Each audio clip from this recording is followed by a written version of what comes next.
In downtown Dallas, President Kennedy was shot today just as his motorcade left downtown Dallas. Mrs. Kennedy jumped up and grabbed Mr. Kennedy. She cried, "Oh no." The motorcade sped on. A photographer said he saw blood on the president's head. It was believed 2 shots were fired. Keep tuned to your NBC station for the later news. And obviously it's going to be sketchy for some time because you can imagine what is happening to every circuit, radio and telephone between the East Coast and Dallas, Texas at this moment. Obviously the circuits are jammed. The information that we have, this is no time obviously for speculation. Facts are all that are warranted. Here is something else.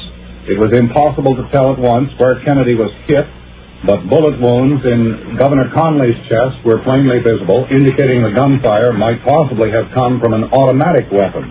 There is this, Chet. Representative Albert Thomas, a member of the House of Representatives, said he was informed that President Kennedy and Governor Conley are both still alive after having been shot in an assassination attempt. This is from Dallas. It is the first word we have that they are, in fact, still alive. It is the first thing definitive that we have. As we say, we can give you only as much as we have. It is that both men were wounded by an assailant or assailants. It's not known who did it or why. And it was also reported from Dallas that it was not determined whether the Secret Service and Dallas police returned the gunfire that hit the president and the Texas governor. There is no word that the assailants have been captured or cited, probably because the focus of attention now, understandably, is on the president and not so much on those who committed this act. I have some additional information here, Bill, which would indicate that the Secret Service men guarding the president had no chance to return fire. This item says, reporters about 5 car lengths behind the chief executive heard what sounded like 3 bursts of gunfire. Secret Service agents in a follow-up car quickly unlimbered their automatic rifles. The bubble top of the president's car was down. They drew their pistols, but the damage was done. The president was slumped over in the back seat of the car, face down. Then Governor Conley, after slumping to the left for a moment, lay on the floor of the rear seat. More chat on the quote from Congressman Thomas. He is outside the corridor of the emergency room in which the president and Governor Conley are under treatment. He said he had been told the president was still alive, but, quote, in very critical condition. That from Congressman Albert Thomas, a Texas Democrat, who was in the hospital, Parkland Hospital in Dallas, Texas, where President Kennedy and Governor Conley of Texas have been taken after having been wounded in an apparent assassination attempt. We are expecting momentarily a telephone call. That's why I'm seated near this telephone here from NBC's Robert McNeil, who is with the President's party. I'm understanding that Robert's trying to get through a telephone and get through to us on a special lineup now.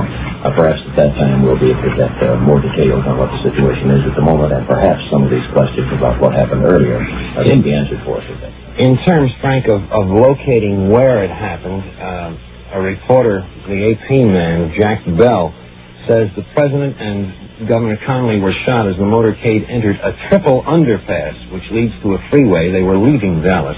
Bell said a man and a woman were scrambling on the upper level of a walkway which overlooked the underpass. Also significant, the president's bubble-top car, the bubble was down at the time this happened. There is nothing yet to indicate that this man and woman were in any way connected with the attack. They have sent out from Parkland Hospital a call for top surgical specialists in Dallas and also a call for a Roman Catholic priest. But again, the best information we have now is that the president is still alive, but a member of Congress who is outside the emergency room where the president is being treated at Parkland Hospital in Dallas, Texas, says he has been told that the president is in very critical condition. You reported, I think, most of this substantially earlier. Here is an AP reporter asked Kenny O'Donnell, the presidential assistant, if Kennedy were dead. O'Donnell gave no answer. Kennedy was taken to Parkland Hospital near the Dallas Trade Mart, where he was to have made a speech. The AP reporter said Kennedy was transferred to an ambulance. He lay on a seat of the car, blood streaming. Bell reported 3 shots were fired as the motorcade entered the triple underpass, which leads to the Stemmons Freeway route to Parkland Hospital. The Secret Service waved the motorcade on at top speed to the hospital. Even at high speed, it took nearly 5 minutes to get the car to the ambulance entrance of the hospital. Reporters saw the president lying flat on his face in the car. The AP reporter said a man and a woman were scrambling on the upper level of a walkway overlooking the underpass. Larry O'Brien, the presidential aide, says he has no information on whether the president is still alive. Mrs. Kennedy was weeping and trying to hold up her husband's head when reporters reached the car. I think it might be pointed out in that last report from Dallas, the calling in of surgical specialists and a priest, that this is routine in a situation like this. If a Catholic is in critical condition, the summoning of a priest does not necessarily mean that the illness or the affliction will be terminal, that death is necessarily near. It is merely a precaution. Again, the best word we have is that both President Kennedy and Texas Governor John Connally are still alive. They are receiving treatment in a hospital emergency room in Dallas, Texas, at the Parkland Hospital, where the two men were taken after being wounded in an assassination attempt today. The report is that the president is in very critical condition.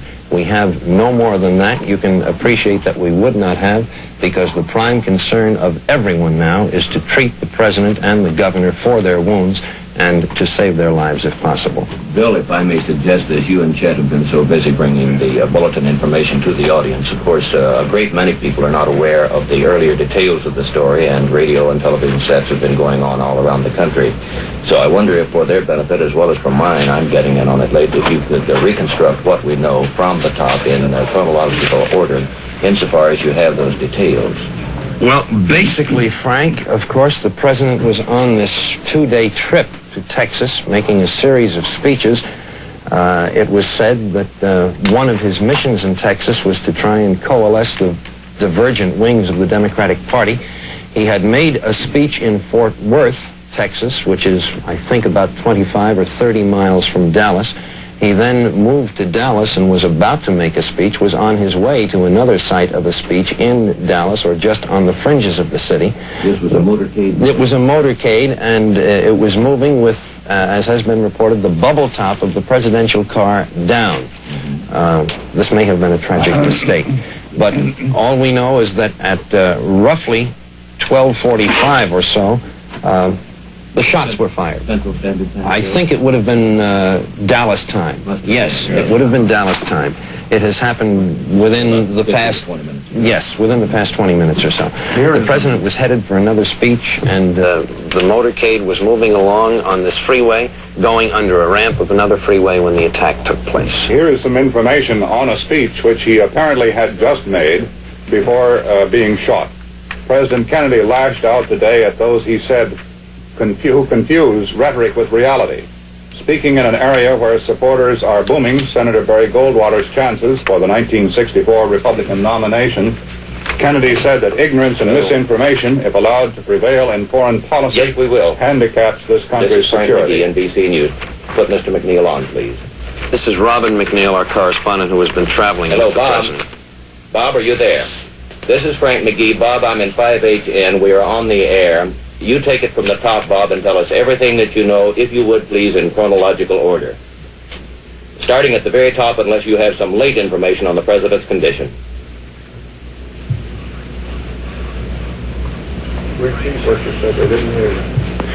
Frank, I'm informed you'll have to repeat that we're not hearing. Bob, I'm sorry, we're having some difficulties with our communication here, and apparently your broadcast, the early part of it, did not get on the air. Would you begin again? Yes, go again, please, Bob.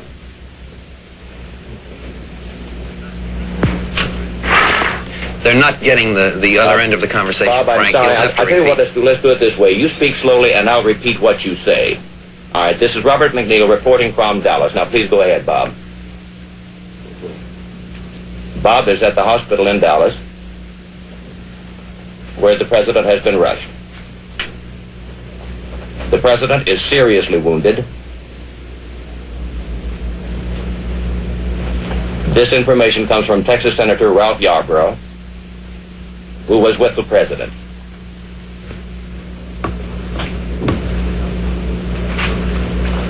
The shots which wounded the president occurred as the motorcade was running through huge crowds in downtown Dallas. The governor of Texas, John Connally, was also hit.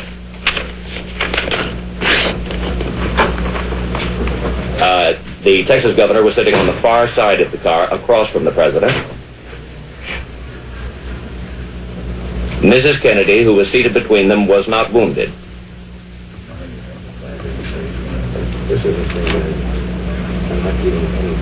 The shots apparently came from a window in a building overlooking the parade route. But about one street back from it, shielded by some trees. Police, who immediately fanned out around the area, interviewed several witnesses who said they saw a man with a gun in the window. Bob informs me that he was in the motorcade.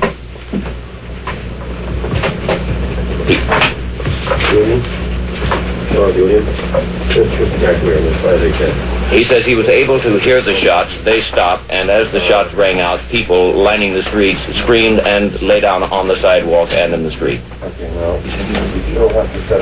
The motorcade immediately speeded up.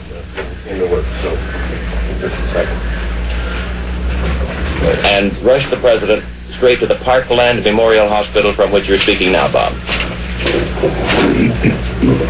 And the president was carried in bleeding. Bob, have you any information on how many times or where the president was struck?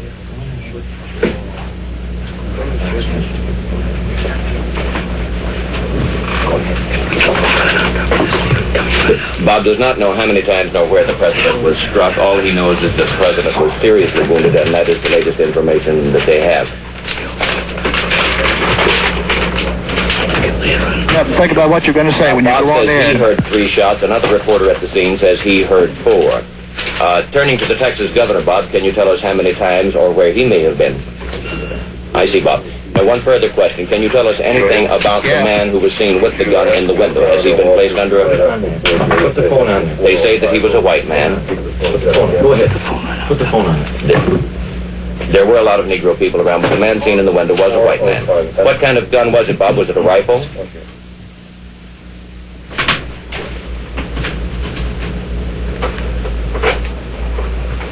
The policeman has told Bob that the policeman heard that it was a high-powered rifle, but there's been no confirmation of that. Just a moment, Bob. Please stand by. Hold on to Bob. I think we have a gadget here, Frank, that... Put the receiver on that, Frank, and apparently it will function as a speaker.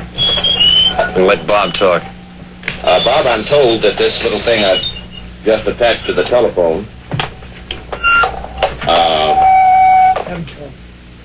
Bob, could you say a few words for us? You're still there.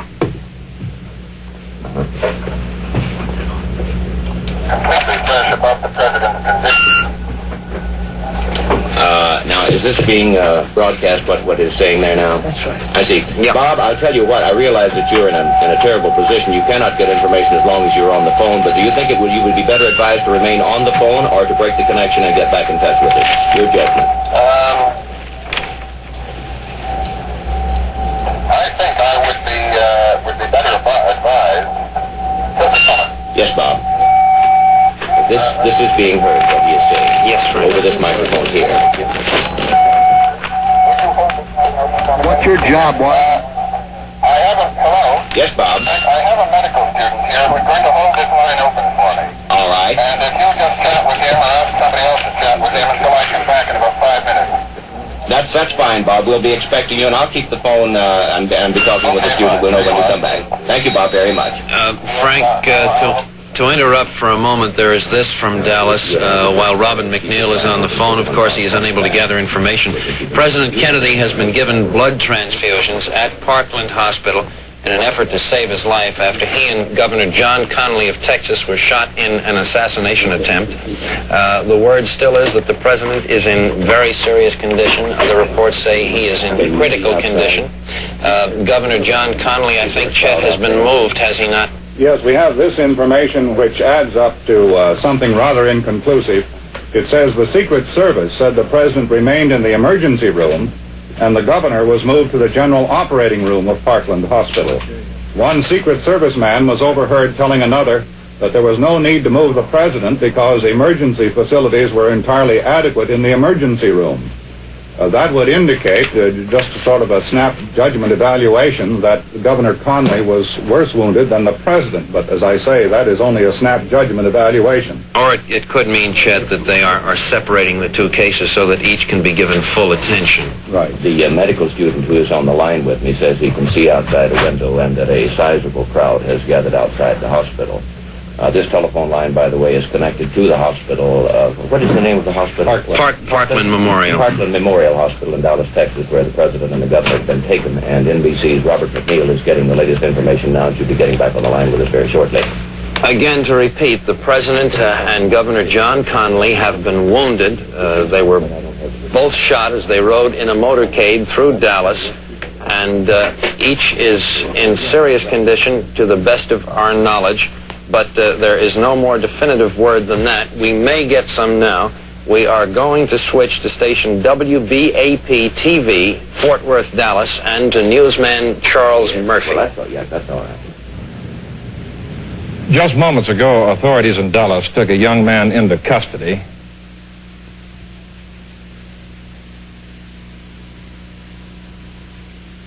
Which was really never held. Now,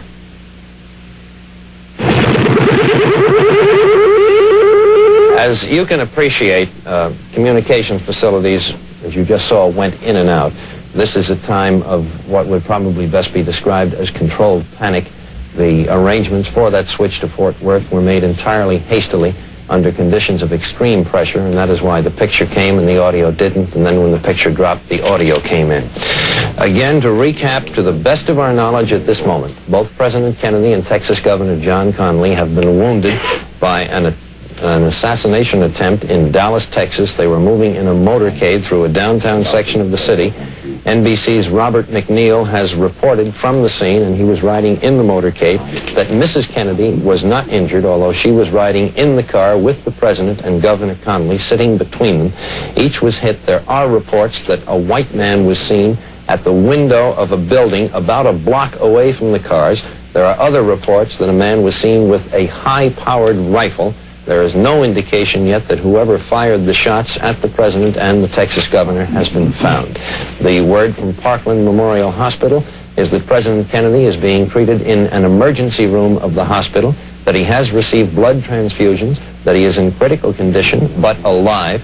There is no word on how many times he was struck by bullets or where he sustained the wounds. Now, we are going to attempt once more to return to station WBAP-TV, Fort Worth, Dallas, and newsman Charles Murphy. there is no definite word yet that the person who fired the shots at President Kennedy and Governor Conley in Dallas has been apprehended. We have just received this report, though. Moments ago, authorities took a young man into custody. They took him to the county sheriff's office near the Triple Overpass, near where the shooting occurred. The man was neatly dressed.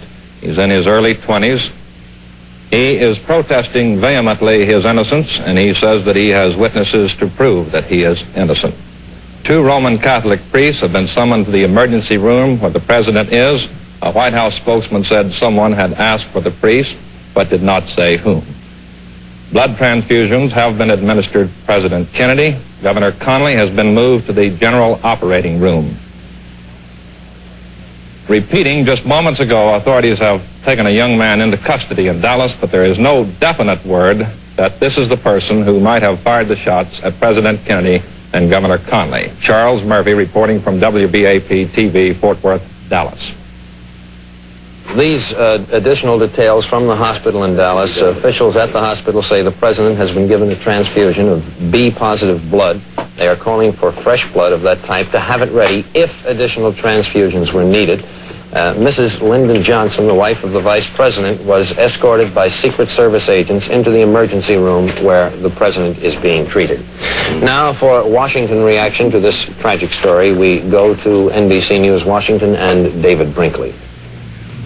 Bill, there isn't a great deal as yet because obviously the news has just got here. It was taken to Congress, which of course recessed immediately to wait to see what has happened.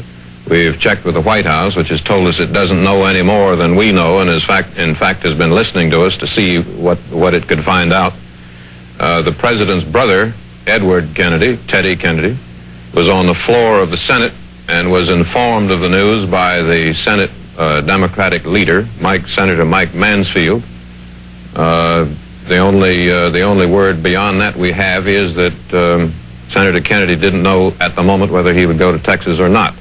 Beyond that, again, there is no particular or unexpected reaction here yet because most of Washington has just found out about it and is shocked and stunned along with everyone else. The White House, again, has no more information at the moment than we have. We'll stay here, of course, ready to bring you any at the moment it arrives. In the meantime, we'll switch back to you, Chet, Frank, Bill. Thank you, David. This seems tangential and hardly important, but it is reported. The stock exchange closed operations after word of the attempt on President Kennedy's life, and the cotton and wool exchanges also closed. I see. Now we are returning to Dallas-Fort Worth to station WBAP-TV and newsman Tom Whalen. Again, experiencing difficulties. We will, however, make the switch when we can. Here, again, is what we know so far. President Kennedy has been wounded in an assassination attempt. He is reported in very serious and critical condition. He has been given a blood transfusion. He is being treated at Parkland Memorial Hospital in Dallas, Texas, where the attack took place. There are reports in Dallas that a young man has been taken into custody, but there are no indications that he has been charged with anything. He is insisting he had nothing to do with the attempt on the president's life. Yes, Bob. Now, for late details, we go to newsman Tom Whalen at WBAP-TV, Fort Worth. Hang on. This is Tom Whalen in Fort Worth. WBAP newsman James Darnell in Dallas on the scene of the presidential shooting, the shooting in which President Kennedy and Governor Connally were shot, has an eyewitness interview with a Mrs. Jean Hill. Here is the interview. What is your name, ma'am? Jean Hill. From Dallas? That's right. And did you see the shooting, miss? Yes, sir. Can you describe what happened? Yes, sir. Can you do that now? They were driving along, and we were the only people in this area on our side, and the shots came from directly across the street from us. And just as the president's car became directly even with us, we took one look at him, and he was sitting there. He and Jackie were looking at a dog that was in the middle of the seat, and about that time, 2 shots rang out just as he looked up. Just as the president looked up, and these 2 shots rang out, and he grabbed his chest, and it looked like he was in pain, and he fell over in the seat, and Jackie fell over on him and said, "My God, he's been shot." After that, more shots rang out, and the car sped away. Now, what kind of car was that? What kind of a car was it? The president. I mean, where did the shots come from? The shots came from the hill. From the hill? Yes. It was just east of the underpass. And we were on the south side. Did you look up there where the shots came from, ma'am? Yes, sir. Could you see anyone? I thought I saw this man running, but I looked at the president, and for a while, and I looked up there, and I thought I saw a man running, and so right after that, I guess I didn't have any better sense. I started running up there too. And what is your name? Jean Hill. G-E-A-N? J-E-A-N. And J-E-A-N. What's your address, Miss Hill? 9402 Bluff Creek. 9402 Bluff. That was an interview I had with Mrs. Jean Hill of Dallas a few minutes ago. A short time later, Dallas sheriff's officers took a young man into custody. It's believed that they also took a rifle at the same time, described as a .30-30 rifle, which was supposedly found near the scene, although this has not been confirmed. And as we reported earlier, both Governor Connally and President Kennedy are in the emergency room. That is, the president is now. Governor Connally was moved to another room in the hospital. A Catholic priest was called to the emergency room a short time ago, and the president's condition is described as very critical. Representative Albert Thomas of Houston said both men were alive, however. This is Tom Whalen reporting from Fort Worth, Texas, concerning the shooting of President Kennedy and Governor Connally of Texas. Stay tuned to NBC for further details. Now, Frank McGee has reestablished communications with Robert McNeil, who has been traveling with the president. Frank, your report from Robert. Bob, if you will stand by just a moment until I attach this little device to the earpiece, and then I'll tell you when to go ahead. Please go ahead, Bob. Go ahead, Bob. Last rites of the Roman Catholic Church have just been administered to President Kennedy. You can drop the box, Frank. They have it direct, they say.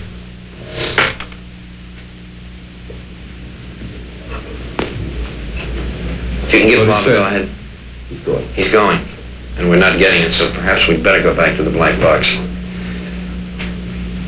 We're not getting it on a direct feed, Frank. We may have to return to that black box. Bob, I'm sorry to interrupt, but we are again experiencing difficulty with the feed. So would you start at the top again, please, Bob, and I'll repeat you as I did the last time. Freeway. We're headed for the freeway. That's what I The last rites of the Roman Catholic Church have been administered to President Kennedy, who is said to be seriously wounded in a Dallas hospital after being shot at during a motorcade through the city. If you get that space. The rites were administered a few moments ago by Father Hubert. They do not necessarily mean that the president's condition is fatal. White House officials say the president's condition is still uncertain. He was carried into the hospital unconscious.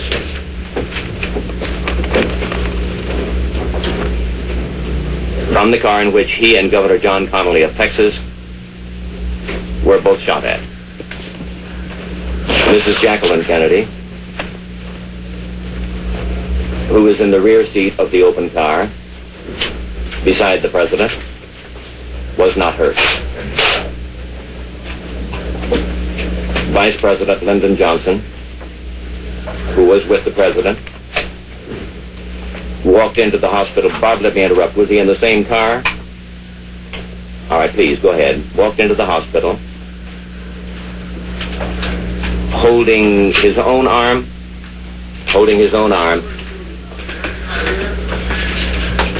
Just a moment, Bob. I'm going to interrupt for a bulletin that the Associated Press has moved from Dallas. Mrs. Lyndon Johnson said after a visit... Yes, please go ahead then, Bob. Who just emerged from the area where the president has been taken, said that her husband, the vice president, is fine. She would not say anything about the condition of President Kennedy, however. She appeared to be in a state of shock and was hurried away by White House personnel. The hospital is reported to be preparing a blood transfusion for both the president and Governor Connally. Bob is telling me that the latest he knows at the moment is that the president's condition is serious and uncertain. That For how many times? we do not know exactly where he was struck nor how many times. But he was carried into the hospital. Unconscious and bleeding. And last rites of the church have just been administered. That's all for the moment, Frank. And Bob tells me that's all for the moment. Bob? Yeah. If you can make the thing arrangement and have There's this additional detail from the hospital. An assistant to Governor Connally said he talked to the governor in the hospital operating room. He said the governor was shot just below the shoulder blade in the back. The assistant, Bill Stinson, said he asked the governor how it happened, and he said, I don't know. I guess from the back they got the president, too. These are quotes from Governor John Connally, who was also wounded. There are additional reports that the governor's aide asked the governor if there was anything he could do, and all the governor said was just take care of Nellie for me. That is Governor Connolly's wife. She was uninjured. Also, Mrs. Kennedy was not injured. As Robert McNeil reported, the last rites of the Roman Catholic Church have been administered to the president, but this in no way indicates that it is expected that he will lose his life. And Chet has something more. Director J. Edgar Hoover of the FBI has telephoned the Dallas FBI office ordering an all-out investigation of the attempt today on the lives of the President and Governor John Connally of Texas. Here is an item. Both women, meaning Mrs. Kennedy and Mrs. Connally, disappeared into the emergency section of Parkland Hospital to await news of their husbands. Outside the emergency room in a buff-walled hallway, anxious members of the White House staff gathered, including Major General Chester V. Clifton, military aide to the President, and Brigadier General Godfrey McHugh, the Air Force aide. Mrs. Evelyn Lincoln, the President's secretary, Pamela Tenure, press secretary to Mrs. Kennedy, and other members of the staff were shown to a special waiting room not far from the emergency room area where the President was lying. As Frank McGee has reported on direct word from our correspondent in Dallas, a crowd is gathering outside Parkland Hospital in Dallas. There's also this, Chet, repeating what we got from Fort Worth, that sheriff's officers have taken a young man into custody and are questioning him, but there is no indication that any charges have been placed against him. There is no indication that he is directly involved in this attempt on the life of President Kennedy and Texas Governor John Connally. Bill, I think we have a picture of the President and Mrs. Kennedy as they arrived in Dallas this morning, and I have some fragmentary copy on the first speech which the President delivered in Dallas. This is the picture of the President and Mrs. Kennedy. I think the camera that has you, Chet, is the one that would have to get the picture. I'll hold it up over here. This is a picture of the first family, or the President and Mrs. Kennedy, rather, arriving in Dallas only a couple of hours before the assassination attempt. The first speech that the President delivered in Dallas, speaking in an area where supporters are booming Senator Barry Goldwater's chances for the Republican nomination, the President said that ignorance and misinformation, if allowed to prevail in foreign policy, handicaps the country's security. This was a speech prepared for the Dallas Citizens Council, the Dallas Assembly, and the Graduate Research Center of the Southwest. He did not specifically mention Senator Goldwater by name. The President said, in a world of complex and continuing problems, in a world full of frustrations and irritations, America's leadership must be guided by the lights of learning and reason, or else those who confuse rhetoric with reality and the plausible with the possible will gain the ascendancy with their seemingly swift and simple solutions to every world problem. Chet, there's also this. In Washington, the two president's brothers, his two brothers, Attorney General Robert Kennedy and his younger brother, Senator Edward Kennedy, are on their way to Andrews Air Force Base. They will fly to Dallas. Additional details from the hospital. Vice President Lyndon Johnson has not been injured in this attack on President Kennedy and Texas Governor Connally. The Vice President is somewhere in the same hospital where the President is being treated, Parkland Memorial in Dallas. It is reported he is badly shocked by the shooting, that doctors are trying to keep him as quiet as possible, and that he is under heavy Secret Service and police protection. It's also noted that throughout the trip in Texas, when the President and the Vice President have been in the same motorcade, they have been kept in separate cars, a precaution against just such an attempt as was obviously made today. Chet? I referred a moment ago and read an excerpt from the speech which President Kennedy delivered to a breakfast crowd this morning earlier. The breakfast crowd of 2,200 people rose in ovation after the speech, and a few minutes later, the President said he felt like he did in France 2 years ago when he identified himself as the man who accompanied Mrs. Kennedy to Paris. Do you have anything else, Frank? Yes, there was just excuse me just a moment, John. There was just word from the hospital that they had dispatched a call for a neurosurgeon. I understand, would indicate that one of the two had been hit in the head, would it not? Or either the head or possibly some spinal damage. There is also this, understandably, in a situation like this, the information comes in fragments and comes from unexpected places and uncontrolled angles. Senator Ralph Yarborough, Texas Democrat, who was in a nearby car when the attack took place on the president, said he saw the president's lips moving at what he called a normal rate of speed while Mr. Kennedy was being rushed to the hospital. How much it means, we do not know. There is further word from the hospital, Bill, that they're trying to make arrangements as quickly as they can for a press conference where as much actual and detailed information as they have can be disseminated. And there is word here, Frank, that at least one neurosurgeon has arrived at the hospital. I should imagine in a case such as this that virtually every medical specialist of any sort and description and capability would be called into the hospital so that all medical treatment would be available to the president. Chet? In just this momentary lull, I would assume that the memory of every person listening at this moment has flashed back to that day in April 1945 when Franklin Delano Roosevelt... Excuse me, Chet. Here is a flash from the Associated Press, Dateline Dallas. 2 priests who were with President Kennedy say he is dead of bullet wounds. There is no further confirmation, but this is what we have on a flash basis from the Associated Press.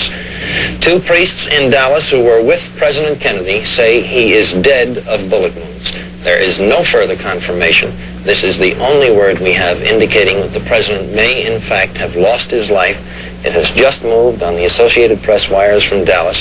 The 2 priests were called to the hospital to administer the last rites of the Roman Catholic Church, and it is from them we get the word that the president has died, that the bullet wounds inflicted on him as he rode in a motorcade through downtown Dallas have been fatal. We would remind you there is no official confirmation of this from any source as yet. Bill, just moments before you brought the flash, I had word from the hospital that the Vice President, Lyndon Johnson, and his wife had just left the hospital, then rushed away into a motorcade and departed. This, Frank, might be confirmation of the flash. We must stand by for confirmation, as Bill has emphasized. This is rather sketchy information. We will stand by. We should have... Now, there apparently is word that this AP flash, this report from the 2 priests, that the president has died of bullet wounds is confirmed. We will attempt now to get to station WBAP-TV in Fort Worth, Dallas for confirmation. We go to newsman Tom Murphy. Substantiating this, but not confirming it, is a report about 5 minutes ago by the Dallas Police Department to all of its officers that the president had died. Some 3 to 5 minutes later, the AP flashed that 2 priests at the hospital say the president is dead. Charles Murphy, returning now to NBC in New York. Word from 2 sources. Again, it is not... Bill, excuse me. We have NBC's Bob McNeil on the line now with the report. Please go ahead, Bob. White House Press Secretary Malcolm Kilduff has just announced that President Kennedy died at approximately 1 o'clock Central Standard Time, which is about 35 minutes ago. After being shot at... After being shot... by an unknown assailant... by an unknown assailant... during a motorcade drive through downtown Dallas. during a motorcade drive through downtown Dallas. The president died... The president died... approximately 25 minutes... approximately 25 minutes... after the attack took place. after the attack took place. He had been rushed, bleeding and unconscious... He had been rushed, bleeding and unconscious... to the Parkland Memorial Hospital in Dallas... to the Parkland Memorial Hospital in Dallas... and was given blood transfusions. and was given blood transfusions. About 15 minutes ago... About 15 minutes ago, reports NBC's Bob McNeil from Dallas, to whom I'm talking now. A priest emerged... A priest emerged... after having given the president... after having given the president... the last rites. the last rites. Just before the announcement of the president's death was made... Just before the announcement of the president's death was made... Vice President Lyndon Johnson... Vice President Lyndon Johnson... emerged grim-faced... emerged grim-faced... and was driven off with a police escort... and was driven away with a police escort... to assume to assume the constitutional responsibilities the constitutional responsibilities of the presidency. of the presidency. A casket has just been brought into the emergency ward of this hospital for President Kennedy. The attack took place as the president was just completing what amounted to a triumphal drive through downtown Dallas, encountering the largest and in some ways the most friendly crowds of his two-day Texas tour. Dallas police had put into effect the most stringent security precautions in the city's history. Because they had anticipated there might be some demonstrations against President Kennedy, like those which marked the visit Similar to those which marked the visit of UN Ambassador Adlai Stevenson on October 24th. Mrs. Kennedy, who was sitting beside the president in the open car, was not hurt. However, the governor of Texas, John Connolly, who was also in the car, was wounded reportedly in the chest. And more blood. Repeat, Bob. Further supplies of blood for transfusions for the governor have just been brought into the hospital. The shooting came, according to witnesses, from the second floor of a building called the Texas School Book Depository. Which is about 100 yards from the tree-lined parkway on which the president was driving when the shooting occurred. 3 shots were heard. Frank, that's about all I can tell you at the moment. Bob, thank you very much. We'll keep the line open. Okay, we'll keep the line open. That was a report from NBC's Robert McNeil at the hospital in Dallas, Texas, confirming by way of word from the White House press secretary that President Kennedy is dead. The death, according to Malcolm Kilduff, who was acting as the president's secretary on this trip, came roughly 39 minutes ago at about 1 o'clock Dallas time. There is further word that Vice President Lyndon Johnson was taken from the hospital and he was not wounded. He has been taken from the hospital off to a secluded place.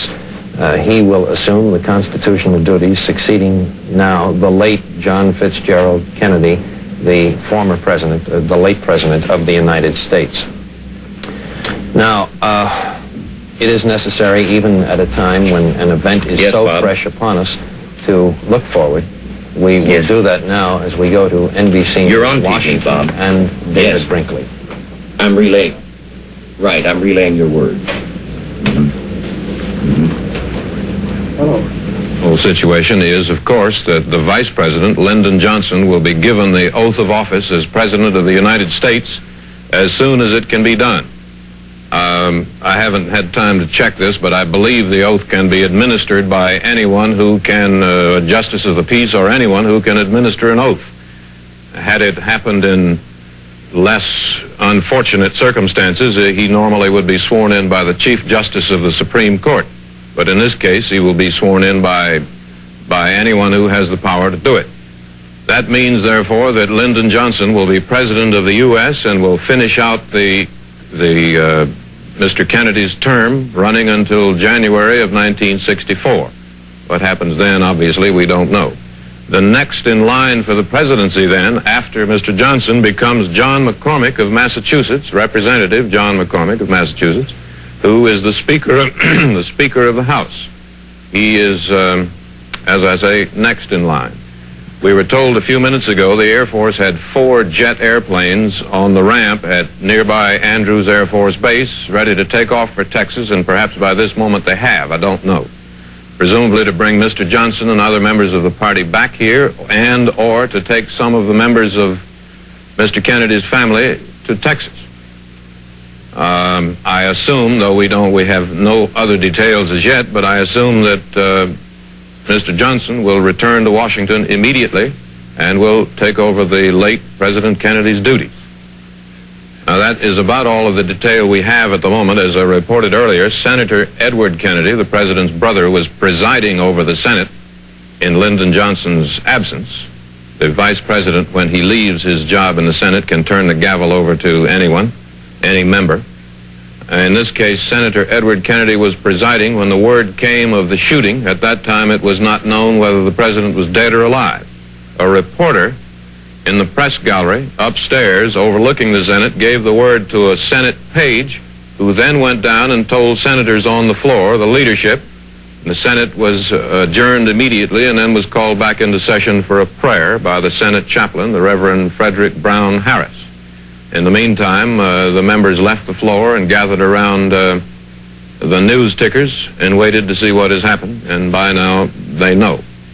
Again, the few sketchy details we have at the moment, the White House was not getting information very rapidly because of the confusion and the haste at the scene.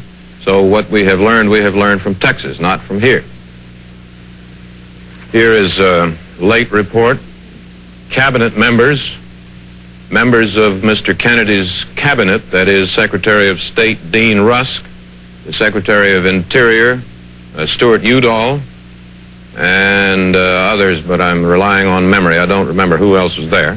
Were on their way to Japan as a part of a mission to discuss trade with the Japanese and other matters. They were 1 hour out of Hawaii. They have turned back to the United States. We don't know yet if they're coming to Washington or Dallas, but I would assume Washington. There isn't much they could do in Dallas. Pierre Salinger is with them. The Kennedy children's Bob Goralski, who is at the White House, NBC's reporter there, says the Kennedy children are still there, and it's a normal school day for them, for Caroline and her classmates. We are now told that the president was shot once in the head. Governor Connolly of Texas was hit both in the head and the wrist, we are told.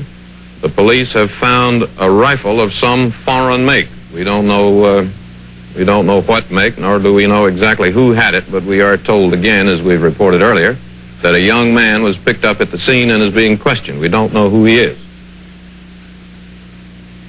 That is, that's all we have at the moment. Vice President Lyndon Johnson will now be sworn in as President of the United States and will serve out the remainder of Mr. Kennedy's term, which runs until January 20th, I believe, 1964. About a year and a half from now. Beyond that, we don't know. Chet, Frank, Bill, you there? Any more?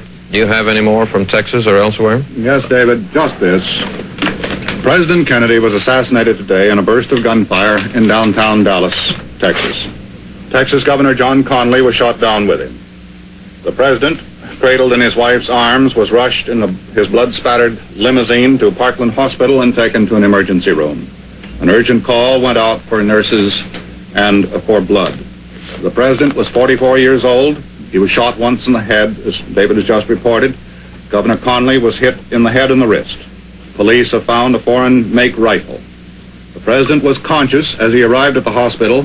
Father Huber from Holy Trinity Roman Catholic Church was called and administered the last rites of the church. Vice President Lyndon B. Johnson, who now becomes President of the United States, was in a car behind the Kennedys and the Connollys. He is to be sworn into office as soon as possible. He rushed to the hospital and then was whisked away again by Secret Service men. His whereabouts, certainly, and as we can understand, is being kept secret. Yes. Kennedy lived about an hour after a sniper cut him down as his limousine left downtown Dallas. Automatically, of course, the mantle of the presidency falls now to Lyndon B. Johnson, a native Texan who had been riding 2 cars behind the chief executive. Here's one other little bit of information. The priests came out of the ward at approximately 1:37 p.m. Central Standard Time. The announcement by the 2 priests brought audible sobs from a crowd of scores of newsmen and other citizens crowded around the emergency ward entrance of the hospital.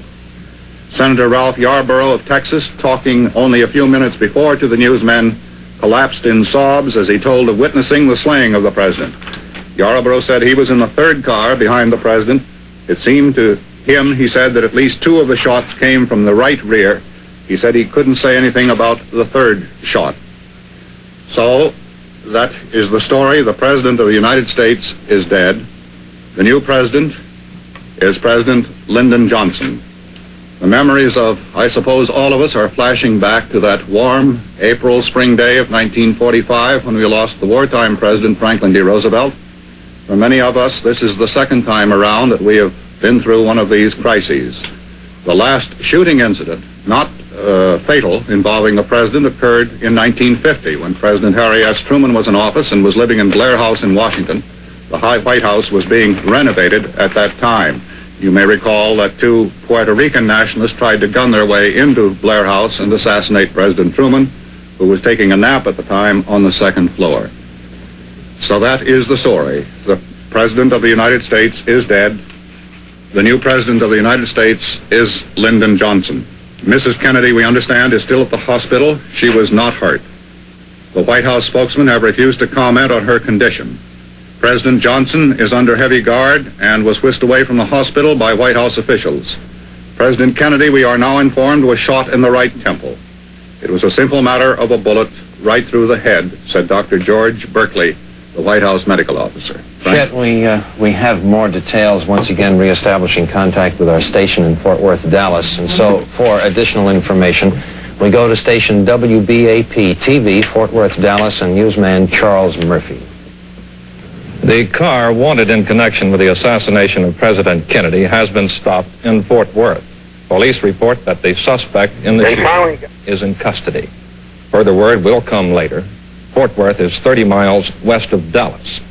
Just a few minutes before this report, we heard from one of our newsmen in Dallas on the scene, James Kerr, who said that a Dallas policeman, J.D. Tippett, was shot to death by an unknown man in a car minutes after the president and Governor Connally were shot. The officer was shot about 2 miles from the scene of the presidential assassination. Repeating the first of this bulletin, the car wanted in connection with the assassination of President Kennedy has been stopped in Fort Worth. At an intersection, police reported that they had the suspect in the shooting on the ground. We hope further confirmation will come on this momentarily. This is Charles Murphy reporting from WBAP-TV, Fort Worth, Dallas. Now, we have ready for you an eyewitness account of the assassination of President Kennedy. This was recorded, and the voice you will hear is that of an NBC sound man traveling with one of our television camera crews in the presidential trip to Texas. The sound is the voice of John Hofen. Yes, Bun. This is John Hofen of the NBC White House news crew traveling with the president in Dallas, Texas. We had just driven through the downtown section of Dallas, through the business area where the president had received a very tumultuous welcome. We're approaching a drive which would put us on a freeway where we would then drive to the Trade Mart, where the president was to attend a luncheon and make his speech by our Dallas citizens. As we turned down this moderate curve here, there was a loud shot. At first we thought it was a cherry bomb by some teenager. Then it was immediately followed by 2 and 3 more. Everybody sort of ducked, and there were people falling to the ground. We did not know who was shot. Ladies and men both were screaming. David Wigman, the cameraman in the car in which I was riding, immediately jumped out, was making pictures. We did not know who was hurt. When the president's car took off with the police escort and the Secret Service in a mad dash, which turned out to be towards the hospital. We picked up one of the remaining Secret Service men who had been left behind. He went with us in a mad frenzy in this motorcade behind the president's car. We were cleared through the police lines and finally got to the hospital. As we came down the final drive there behind the emergency entrance, we were told that we could not go any further, and we stayed outside and were kept informed by Malcolm Kilduff, the Associate News Secretary on the President's staff, of what was happening.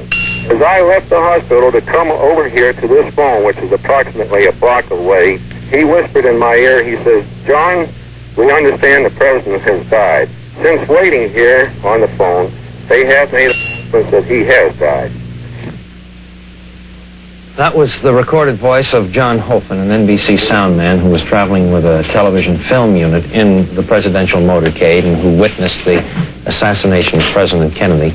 Now, Frank McGee, who has been keeping an open telephone line to the Parkland Memorial Hospital in Dallas, where President Kennedy died, is once again in touch with the NBC correspondent who was traveling with the president, Robert McNeil.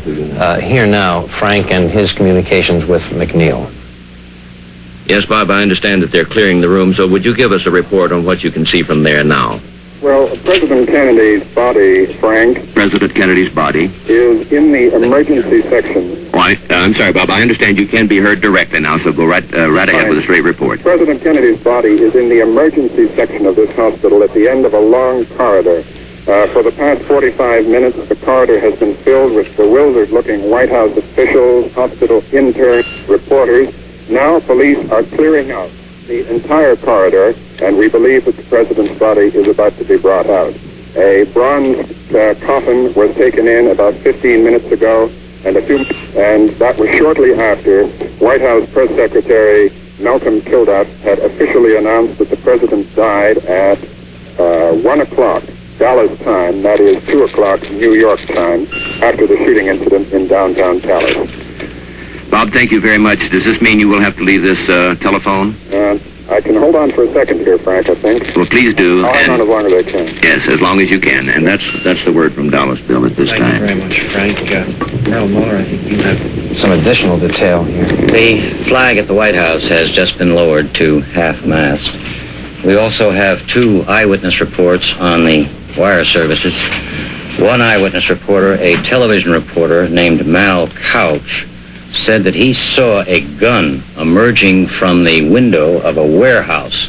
This warehouse was located just beyond a triple underpass through which the presidential motorcade had to go on its way into downtown Dallas. And just as the car emerged from the presidential car emerged from this underpass, 3 shots rang out. 3, not 2. We know that Mr. Kennedy was hit in the right temple and that Governor Connally was hit in the head and wrist. That's all we know at the moment on Governor Connally. We do not have a late report on his condition. As you know, the president died just about an hour ago from his wounds. This is the first assassination of a president of the United States since William McKinley, I think, in 19... Well, here's something on Governor Connally. He's reporting a satisfactory condition. This is just in, as Bill just told you, Governor Connally is in satisfactory condition. We have no report on the condition of Mrs. Kennedy. She is in the hospital still.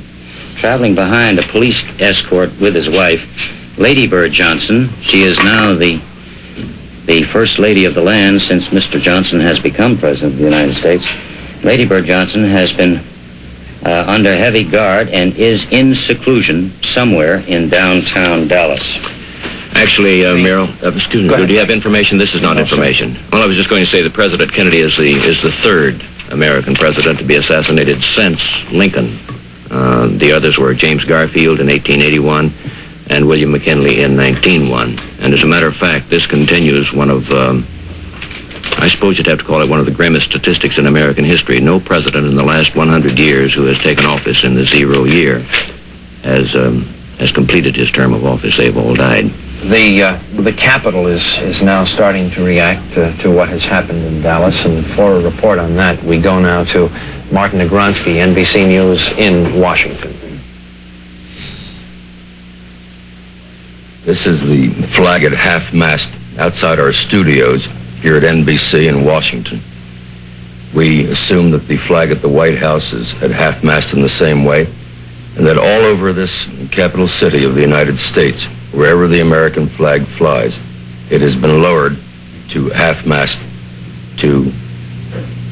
as a sign of respect to the President of the United States.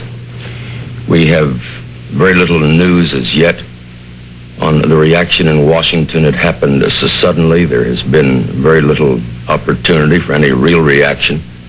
Senator Mansfield has made no statement, the Senate Majority Leader. Speaker McCormick, who is now in the position in relation to President Lyndon Johnson, that Lyndon Johnson was in relation to President Kennedy, has made no statement, nor has the Senate Minority Leader, Mr. Dirksen, nor, as far as we know, has the Senate Mr. Humphrey, Senator Humphrey of Minnesota. Senator Humphrey was informed by his aide while he was at lunch at the Chilean embassy of what happened. His aide reported that the senator's voice cracked several times, that he seemed completely numb, that he was unable to make a response, and said he would be immediately back to his office. I am told by an aide of Senator Ted Kennedy, of Senator Edward Kennedy, who now is presumably en route to Dallas with his Attorney General brother, Robert, that when Senator Kennedy was informed of this, that he said not a word, merely laid down the gavel where he was presiding over the Senate of the United States, quietly stepped down from the rostrum and proceeded to leave the chamber. And the Senate, of course, went into immediate adjournment after the prayer by the Senate chaplain, Mr. Brown. All through the city, as we try to call government offices, it's almost impossible to reach prominent officials. I tried myself to call the Attorney General's office and discovered that the Attorney General had been out at his home in Virginia having lunch. The girl who answered the telephone in his office was crying so heavily she couldn't really make herself understood to me, and I could only make out that she knew that the Attorney General was at lunch and that he had been informed of what had happened. It's a state of shock, really, is the only way that I can describe the feeling that we have here in Washington. It goes for me, it goes for David Brinkley, for all of his correspondents as well. It's so impossible, I think, for all of us to contemplate, to realize, to understand that this young, so vital man can be dead in this fashion. There's nothing else really to report from here in the Capitol. Back to New York. I think we must remember that it was only last week when the president was making a similar motor drive from New York's Idlewild Airport into New York, when at his discretion he elected not to follow behind the usual motorcycle escort with all the flashing lights and the sirens, because it is so disruptive of traffic, and at the time that he was coming into New York it was a particularly busy time. And it, of course, created some snarls. The president's limousine was delayed at several points. At one time, it was even blocked by a truck and some buses. But they did, of course, make it into the heart of New York. And later, the president was pictured as having enjoyed this quite enormously, because he liked to be treated without those considerations. And, yes, Bob, I am. Do you have word? Uh-huh. Frank is speaking to NBC correspondent Robert McNeil. They've been in constant telephonic communication since the story first broke.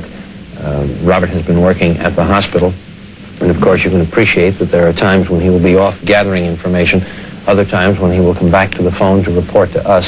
And so from time to time, Frank and he will confer as to whether or not he has new information that he can add to what we already know about what happened in Bob, Dallas if you'll today. stand by just a moment. Bill, unless you have some late information. I have not, sir. No, go right ahead. Bob was just talking with me about the contrast in attitudes of the president's arrival and the mood that now prevails in Dallas, and I think this might be of some interest. So, Bob, if you will go ahead, I believe he can be heard on the air now. I think he can, yes, Frank. Yes, Bob, go ahead. How extraordinary the contrast was. When the President and Mrs. Kennedy arrived at the airport, there was a crowd of many hundreds, and Mrs. Kennedy, following the practice she's developed the last couple of days, took the initiative in going over to the fence, and she and the President walked all along the fence, shaking hands with both hands, and the crowd was really delirious with them. And this kind of reaction was something like the reaction that was encountered in the big crowds all the way through the town. Very friendly. I saw only one hostile sign all the way through the motorcade, which went about 10 miles. And then suddenly, in the middle of this bright sunshine, the friendly crowd, and nobody expecting anything, these three muffled shots were heard. And it couldn't have been a more startling, gruesome contrast to the very pleasant, sunny, friendly atmosphere that he'd received, despite all the warnings that things were going to be difficult for him here in Dallas. Why was that, Bob? Because of Adlai Stevenson's recent visit? Well, this had been the thing that made the police worry, and Dallas got such a bad name around the world after the attack on Stevenson that the authorities were determined that there would be no repetition of this. You remember the ambassador was someone spat on him, and someone hit him over the head with a poster. They mobilized a third of their entire city police force with extra paddy wagons around the corner and everything else, and to make a strong propaganda campaign in the newspapers and on the radio and TV stations to make sure that the name of Dallas was not dragged in the mud again by any unfavorable incident when the president came. And that is why it was such a contrast. What is the situation in the room where you are at the hospital now? Well, I'm in a little small waiting room where emergency patients wait to be taken into the operating rooms where they're treated.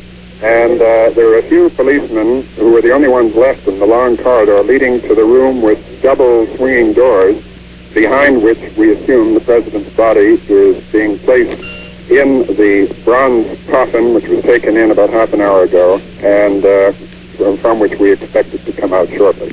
Bob, we have a still photograph here in the studio that has just moved, and it shows a man and a woman and what looks like two small children lying on the ground. I understand you saw these people. Yes, well, they were the first people I went to. I must have got there shortly after or before that picture was taken, when I jumped out of the press bus, and they, in common with many other people, were screaming and lying down in the grass to escape from the shooting. The minute the shooting sound started, the air was filled with the screams of women and children. A sort of very feminine wailing filled the air, and everybody lay down on the sidewalks, on the grass, on the edge of the parkway. And I assume that the picture you're talking about is that, because nobody else I know was besides Kennedy and Governor Connolly. We lost a part of that. You say, as far as you know, no one else. As far as I know, no one else was hit other than President Kennedy and Governor Connolly.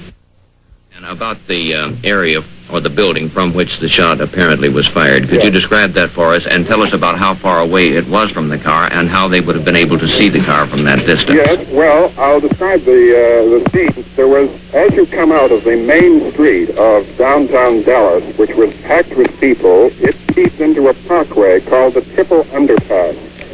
And that parkway, which is lined with trees and lawns, takes a bend. And behind some trees in a sort of service road is a brick building of about 8 stories, which is called the Texas School Book Depository.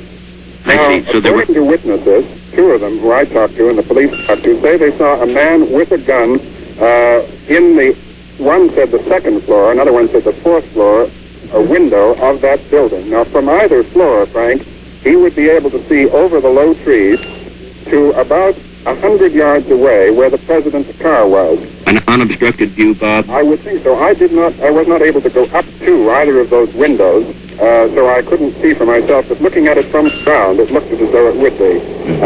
The president, therefore, must have had presented either a profile to the assailant, if he was, in fact, in those windows where the witnesses say, and or his 3/4 back, because his car had actually passed the direct line from the window.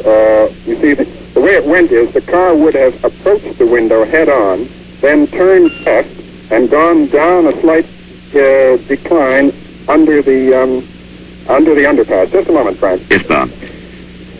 That seems to fit, Bill, with what he said. The word that we had here was the president was struck in the right temple. Yes, Bob. The body's just been carried out. Go ahead. Say again, Bob. The president's body has just been carried out of the hospital in the bronze casket, and it was accompanied by his military aide, Major General Clifton. And it has been placed in an ambulance. I understand it is being taken straight to the air base where he landed to be flown back to Washington. I see, Bob. The crowds have all been moved away from the door by the local police and the Secret Service. I can hear the motorcycle escort outside with the ambulance starting up. And the president's body with the police motorcycle escort is now pulling away from the hospital. It is about 1.5 hours since he was shot. The president has been dead for about 1 hour and 7 minutes. Vice President Lyndon Johnson, who is now constitutionally the president, left immediately after the president's death was confirmed, and with a police escort went off to the airport, presumably to go straight to Washington to assume the constitutional responsibilities of the president. Bob, returning to your earlier narrative, you had just taken us to the point where the president's car had turned, and I was about to ask. Now there were 3 cars behind him with Secret Service and several Texas congressmen, and then I was in the first press bus, the front of the first press bus, which came behind those. And just as we turned the corner, about 40 feet behind the president's car, I heard 3 shots. Now, Bob, was the president seated or standing at that time? The president was seated because there were very few people at that point. It was a thin crowd at that exact point. Most of the crowd had been concentrated a few hundred yards back. The president was seated, Mrs. Kennedy was seated, but when I heard shots, I saw people fall to the ground and was not looking for the moment at the president.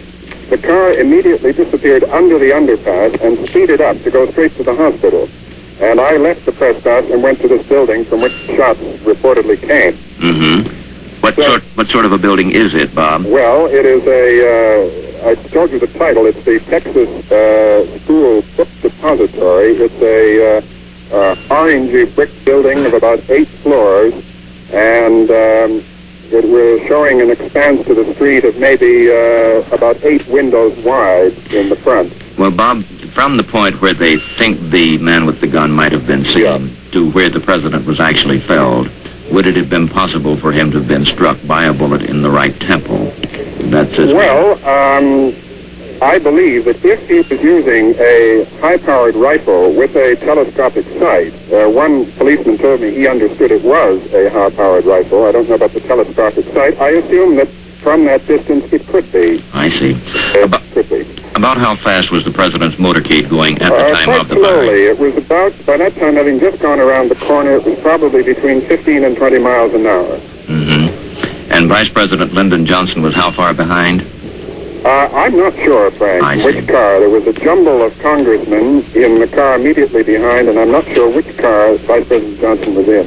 And then you say, of course, that the motorcade speeded up immediately and rushed toward the hospital. Disappeared under the underpass, and I had jumped out by that time and was running with the police. They thought the assailant had fled over some railroad tracks, and they chased him through what they thought was the assailant, through several trains. Standing on the tracks, and I went with them, and therefore didn't see the president immediately as he went under the underpass. Well, did they apprehend this person they were chasing? No, they apprehended nobody at that time. They went back and started talking to witnesses on the scene. I see. Just a moment, Frank. Yes, Bob. Which car was there is also this that could be added. We have... Frank, I'm told that Vice President Johnson was in the car directly behind the president. I see. Now, Bob, from the point where the assassination occurred to the hospital is about how far in time and distance, would you say? Well, it's about a mile and a half. I was able to commandeer a private car. Hold it, Bob. We have a little information here, please. We are now going to the United Nations, where I'm told delegates from the member nations are expressing their condolences to Ambassador Adlai Stevenson. So we switch now to the United Nations. I call now on the Secretary General. Mr. President, as Secretary General of the United Nations, Bob, I would like to express hang on. profound sorrow at this most tragic event, and to be associated in the condolences to Mrs. Kennedy, to the members of the bereaved family, and to the government and people of the United States. I request members of the General Assembly to rise and observe 1 minute of silence in tribute to the memory of President Kennedy, after which I shall adjourn this meeting in sign of mourning.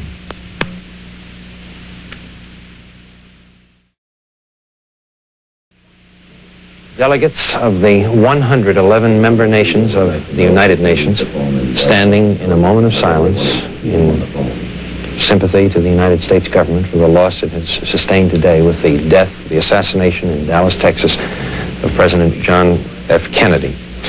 We have word that Mrs. Kennedy, who was riding in the car with her husband and Texas Governor John Connally at the time the shots were fired, Mrs. Kennedy at no time collapsed, at no time did she give way to hysteria, but she fell to the floor of the car where the president had slumped after the bullet struck him in the head and cradled his head in her lap, held him in her arms all the way to the hospital, and at no time gave way to hysteria, although there were reports of her shouting, "Oh no," at the time the president was hit by the sniper's bullet. We now have more reports from the area where it happened, so we return to station WBAP-TV in Fort Worth and newsman Tom Whalen. Here's an additional report on what you heard NBC correspondent Bob Abernathy describe a few minutes ago, the building in which the sniper had hidden. It's the Texas School Depository at the intersection of Elm and Houston Street in Dallas. Dallas Crime Laboratory Lieutenant J.C. Day went to the building a short time after the shooting took place, and he walked out with a British .303 rifle. The rifle has a telescopic sight. Now, the rifle was found on the 6th floor of the building near a corner window. Also, police searching that area found 3 empty .303 cartridge cases, also scraps of chicken, as if a person could have been there for some time. There were boxes of books, textbooks, and other school materials stacked up all around on 3 sides of a sniper's nest, as if he had been there for some time. There was a gun rest made of papers near the open window that commanded the site from which the sniper, by which the presidential motorcade passed when the president and Governor Connally was shot. We also have another eyewitness account, Charles Bren of Dallas, who was probably the last man to view the president from the street as the motorcade sped away. Here is Charles Bren's report. Hello. Jimmy? Where's your witness? Brent, I understand you were a witness to the incident here. Yes, sir. Unfortunately, I was probably 15 to 20 feet away from the president when it happened. Tell us exactly what you thought, sir. He was coming down the street, and my 5-year-old boy and myself were by ourselves on the grass there on Palmer Street, and I asked Joe to wave to him, and Joe waved, and I waved, and the man... That's all right, sir. You waved.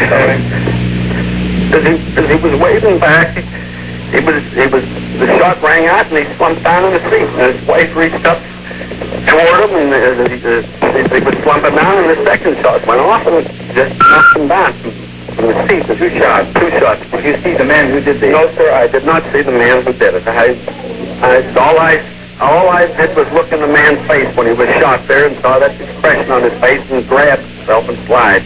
And the second one, whenever it went, why, I'm positive it had hit him. I hope it didn't, but I'm positive it had hit him, and he went all the way down in the car.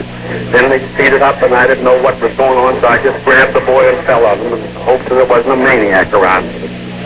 I'm sorry. I can't help you more, but I won't forget. Yes. Thank you very much. As we said before, the sniper's nest has been found, and police have recovered a British .303 rifle with a telescopic sight. This is Tom Whalen reporting from Texas for NBC from WBAP-TV. Things can move this fast when you are dealing with a story of this magnitude, even while we were getting reports from Fort Worth, Dallas, on finding the sniper's nest and details of what was going on in that building from which the bullets were fired. We were handed another story here from Dallas, and Frank has that.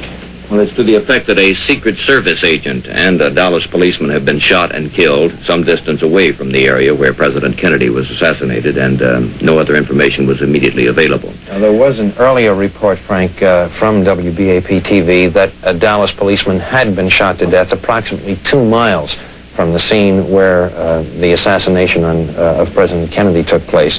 This seems to be the same policeman, but that a Secret Service agent was killed in addition. Also, in the earlier reports, we were told that a car that was wanted in connection with the assassination of President Kennedy had been stopped in Fort Worth, and that a suspect had been picked up.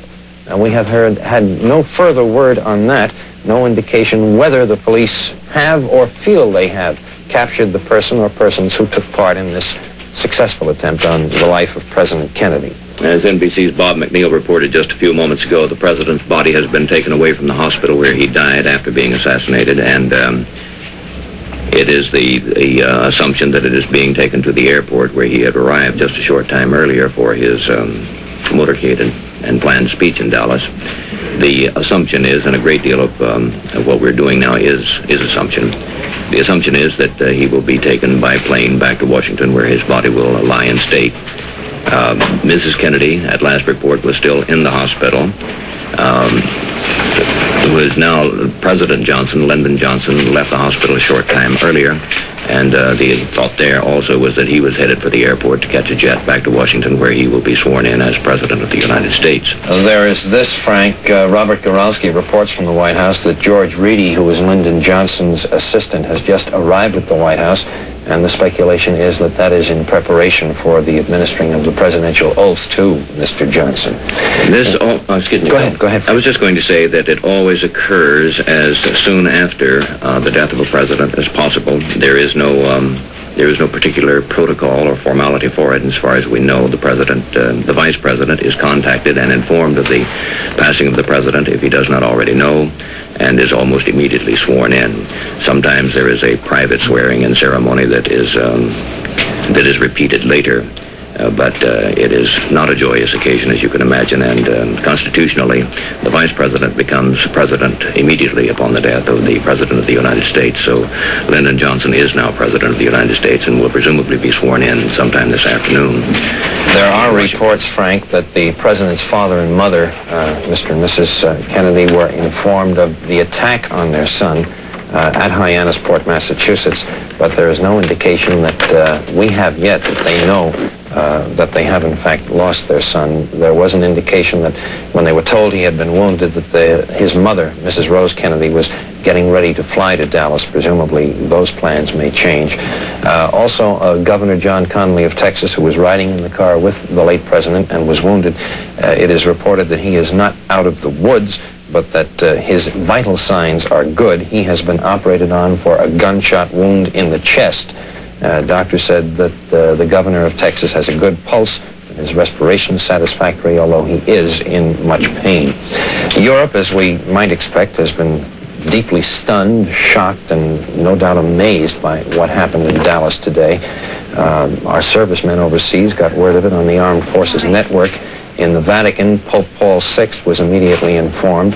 Francis Cardinal Spellman of New York, who was in Rome for the Ecumenical Council, was also told of what had happened to the president. He said, "I am saying the rosary for him now." Cardinal Spellman said the president's death was a great loss to the country and to the world.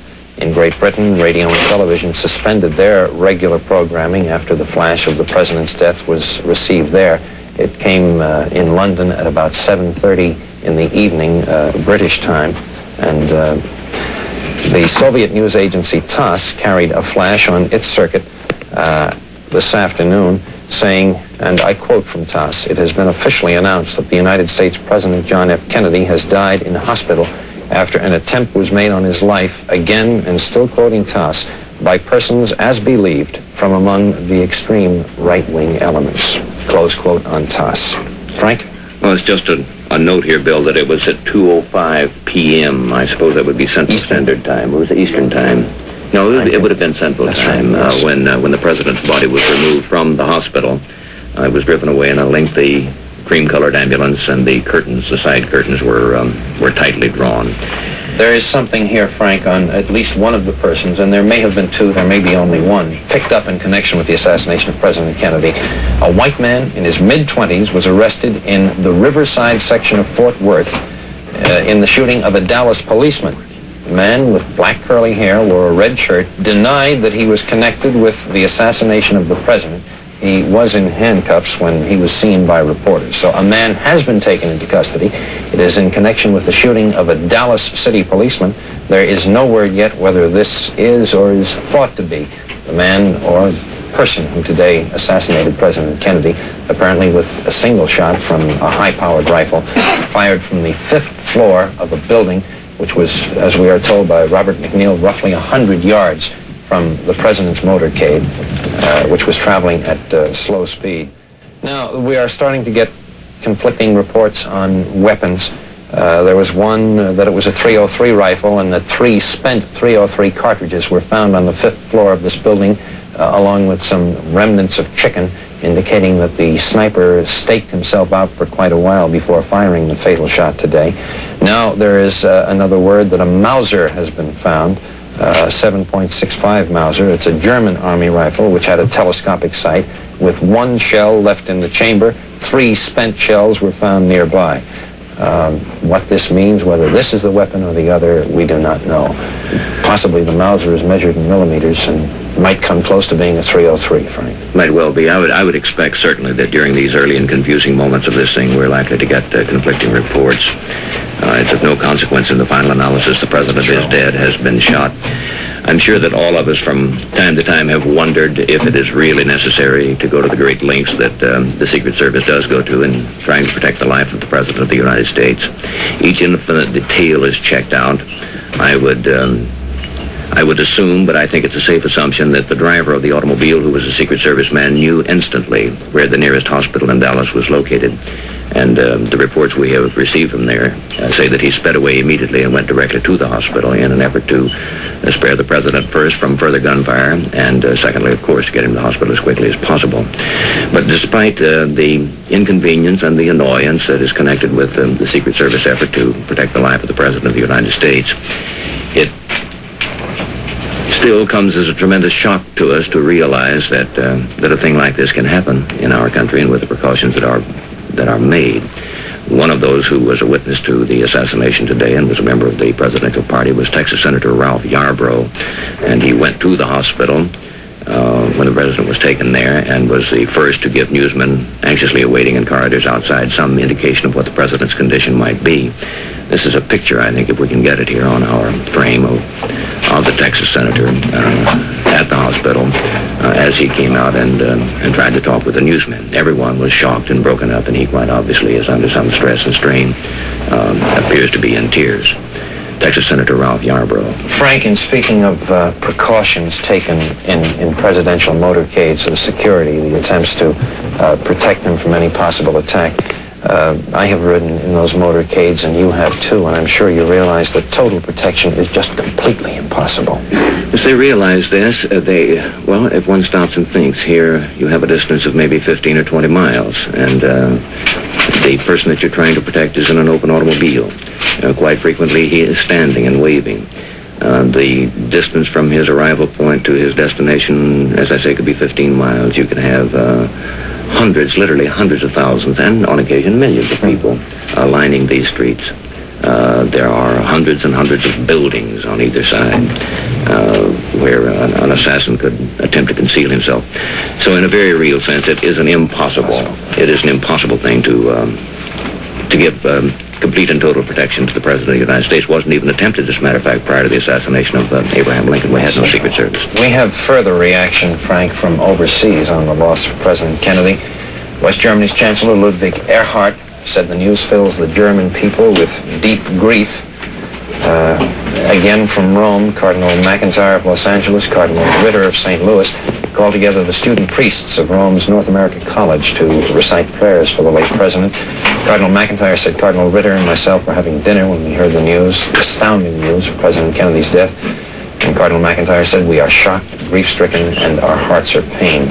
The Italian Premier-designate Aldo Moro said, speaking of President Kennedy, his stature as a politician in his great country and on the international scene was growing in the years of courageous policy of renewal. French Prime Minister Pompidou said, it is atrocious, it is frightful, I am overwhelmed. As is the city where President Kennedy fulfilled his duties, the city of Washington, D.C. So for further developments there, we switch now to David Brinkley in Washington. The flag has been lowered at the White House. The acting White House press secretary, Malcolm Kilduff, he is acting in the absence of Pierre Salinger, who is in a jet plane out over the Pacific.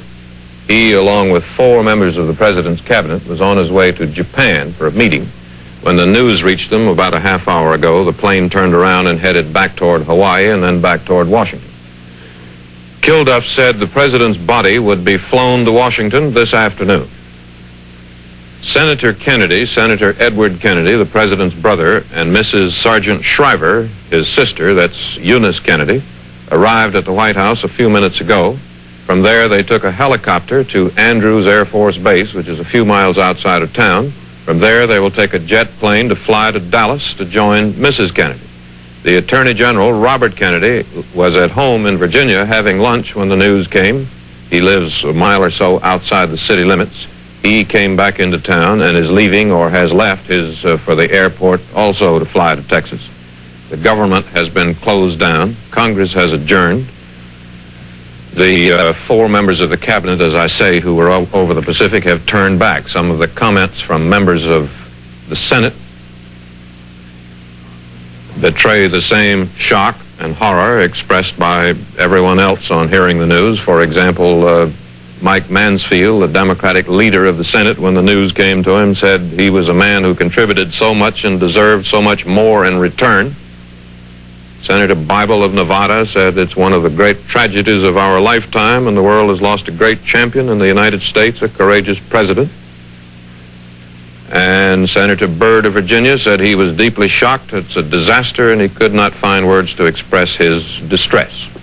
There are similar sentiments expressed by everyone who has said anything at all. The Secret Service, which normally is stationed, the Secret Service, which is charged with protecting the president, physically protecting him, is a plainclothes civilian arm of the United States Treasury, which is just next door to the White House, to the left of the picture you're seeing. They are the husky, muscular young men you see in the news pictures. When the president's motorcade is moving at slow speed in a street or a parade, they usually walk along or run along beside it. They are aware that it is impossible. You see a crowd is gathering across the street. That's Lafayette Park, facing the front entrance to the White House. A crowd is gathered over there for no particular reason, because there is nothing anybody can do. But crowds usually do gather there in moments of crisis. That is, of course, the White House flag at half-staff, lowered as soon as the news came. The Secret Service tries to guard him as best it can, very often by keeping their own bodies in line of any weapon that may be aimed at the president. But obviously they can't cover every window or every tree or every manhole, and they rely primarily on the decency and the good sense of the American people. That, again, is NBC's live television camera on the White House lawn, looking through the iron picket fence across Pennsylvania Avenue to Lafayette Park, named for the Marquis de Lafayette, whose statue is there, and people are beginning to gather there. These are the grounds of the White House, the West Executive Wing, where the President's office is, and where a few minutes ago George Reedy, who is a close associate of Lyndon Johnson, arrived.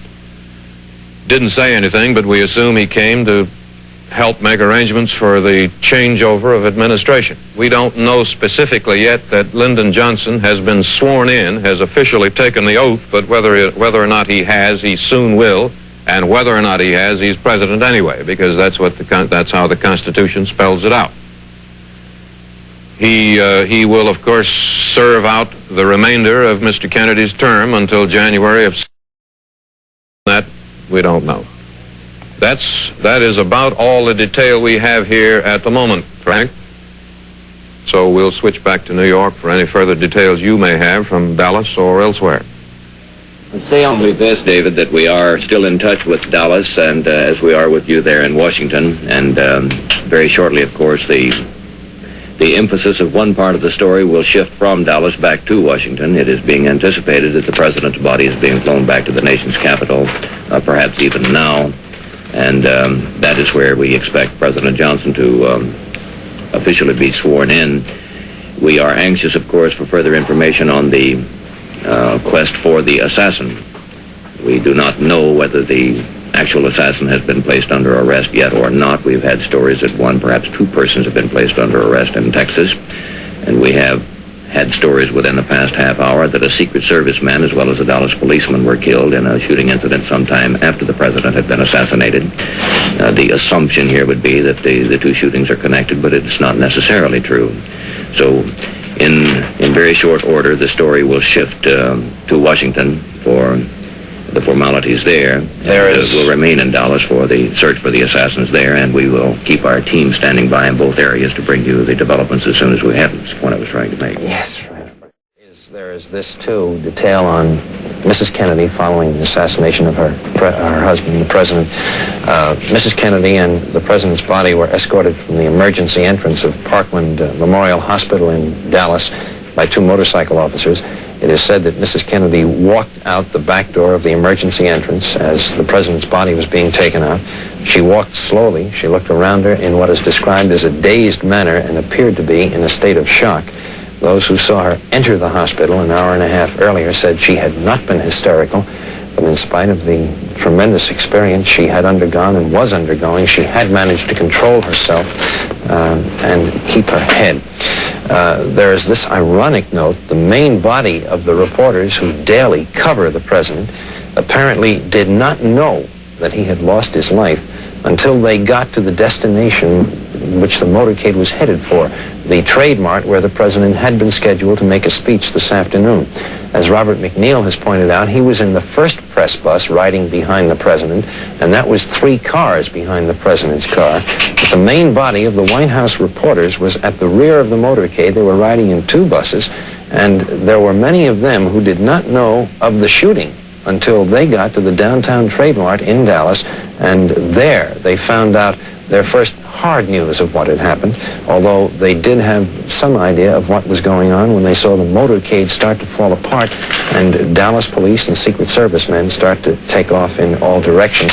We are told now that President Kennedy's body will arrive at Andrews Air Force Base at 5:30 this afternoon, Washington time. It's about a little less than 2 hours from now, Bill. Just about 2 hours, yes. Reaction from overseas. The first point we are able to call in right now, our correspondent in Rome, Irving R. Levine. Shock and grief are the reactions in Italy, where President Kennedy was enormously popular. Italian President Segni immediately sent an aide to the American embassy to express his sympathy. President Segni called President Kennedy's death a great loss to humanity. Pope Paul is preparing a radiogram, which is expected to be ready within an hour. Italian radio and television made the announcement of the president's death and then went off the air except for solemn music. Cardinal Spellman and other American bishops in Rome for the Ecumenical Council expressed shock. Cardinal Spellman said that he is saying rosary for President Kennedy now. Irving R. Levine, NBC News, Rome. There's the first overseas point. We have called in to bring you a reaction to the assassination of President Kennedy, which took place in Dallas, Texas this afternoon. Frank McGee is in touch with Robert McNeil. Let me interrupt White House you, correspondent what you're who was telling traveling me. with the president at the time the assassination took place. Here's Frank's conversation with McNeil. I just wanted to interrupt you to tell you that you are going on the air. You are, in fact, on the air now, so why don't you make the report direct, Bob? Go right ahead. We can have pictures, Frank, in about 15 minutes. I see, Bob. The doctors who attended President Kennedy have just reported his condition. Dr. Moment, I've lost my notes here. Doctor. All right, Bob. Yes, the chief attending surgeon at the hospital, Dr. Malcolm Perry, said the president was in critical condition from wounds in the neck and the head when he was brought into the hospital. Neck and head. Neck and head. He said it is possible that these were both caused by the same bullet. I see. I'll just to tell you what the doctor said. He said they immediately attempted resuscitation. The professor of neurosurgery at the hospital, Dr.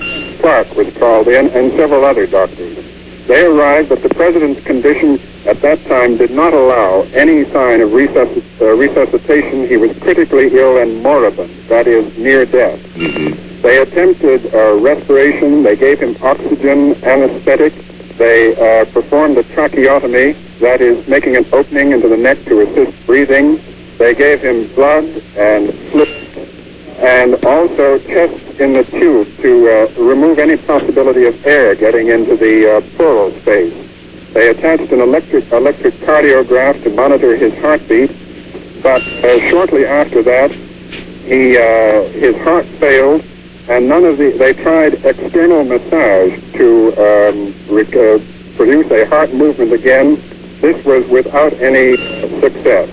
They did achieve, for a brief moment, a faint pulse, but the president finally died at 1 o'clock, about 25 minutes after he was brought into the hospital. They said that the brain wound in the president's head involved a great loss of blood and a great loss of brain tissue. The brain wound was in the back of his head, slightly to the right, which, Frank, would fit with the picture I gave you earlier. Yes, Bob. Of the president having his back to the assailant. If this hypothesis that the assailant was in the building I described is true. But this conflicts with the fact that the wound in the neck, the doctors say, was in the front of the neck, just below the Adam's apple. Now, it could have been that there were two bullets. One struck him as he faced the assailant, the other as the car turned the corner, or perhaps one bullet just struck him from the front in the neck and then went up the brain. In any case, the president never regained consciousness. The president was unconscious from the moment he was struck until he died. Unconscious and near death from that moment. I see, Bob. And now, we understood, you told us earlier that the president's body had been removed from the hospital. It was a speculation at that time that it was being taken to the airfield. Yes. Are you able to confirm that it has gone to the... I believe that is true, that it is reported that it has gone to the airfield to be flown back to Washington. And, but Lyndon Johnson, the new president, is for the moment remaining here in Dallas. Do you know where he is at the moment? I do not know at the moment where he is. But he is not on his way back to Washington? No, he is not. Not as yet. Yes. Bob, thank you very much, and stand by. We'll be getting in touch with you a moment later. That's it, Bill. Thank you, Frank and Bob. There is this news from Dallas. The police department has arrested one man, but in connection with the slaying of a Dallas policeman, it is not yet known whether this man who is under arrest has any connection with the assassination of President Kennedy. Further details now from the scene. We go to station WBAP-TV in Dallas-Fort Worth and newsman Charles Murphy.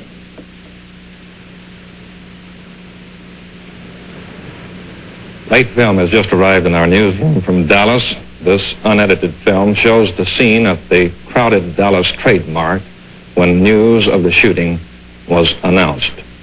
Also on the film is a prayer given then for President Kennedy. The Lord King have been shot. We do not know how seriously our reports are scanned. They are difficult to get.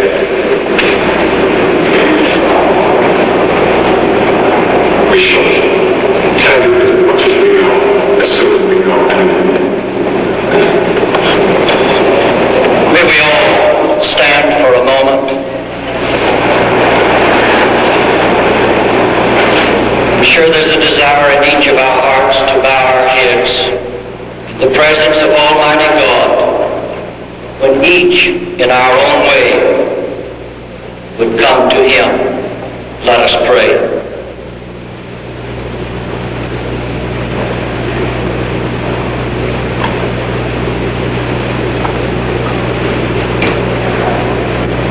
Oh God,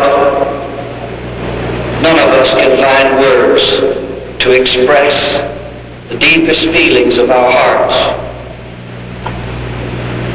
We realize that this is a time of mourning, yet we would each come relying upon the faith that we possess.